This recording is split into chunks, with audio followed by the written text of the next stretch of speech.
पहली नज़र में तुमने उसे देखा और उसने तुम्हें, और इस लव एट फर्स्ट साइट को तुम मोहब्बत कह रहे हो।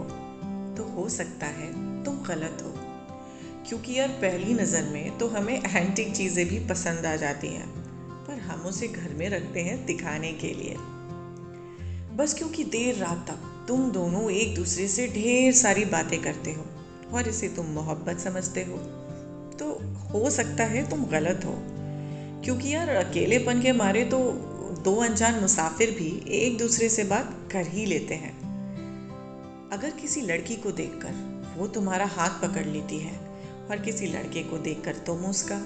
और इस क्यूट सी जेलसी को तुम मोहब्बत कह रहे हो, तो हो सकता है तुम गलत हो, क्योंकि यार परिंदों को तो पकड़ा जाता है पिंजरे में कैद करने के लिए, उन्हें आज़ाद करने के लिए नहीं। क्योंकि अब तुम दोनों एक दूसरे की बातें समझ पा रहे हो और इसे तुम मोहब्बत कहते हो, तो हो सकता है तुम गलत हो, क्योंकि याद रखो,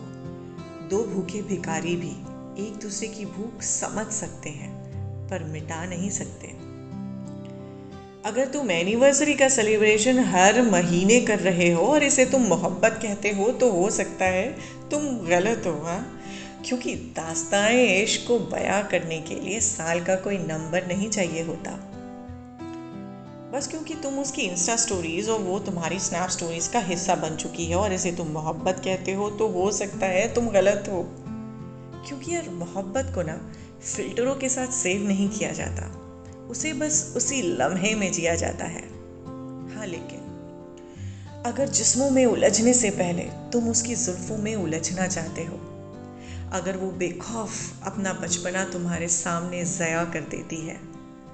उसके कपड़ों के बेपर्दा होने से पहले तुमने अपने सारे राज उसके सामने खोल दिए हैं और उसने भी अपने सारे डर का जिक्र तुम्हारे सामने कर दिए हैं,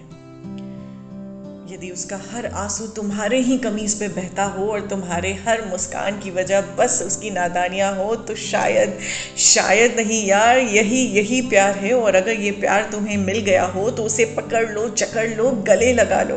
और जहाँ कहीं भी मौका मिले बस कहते रहो कि तुम उसे कितना प्यार करते हो, क्योंकि ऐसी मोहब्बत से मुलाकात होने में जिंदगी का एक काफ़ी लंबा अरसा बीत जाता है।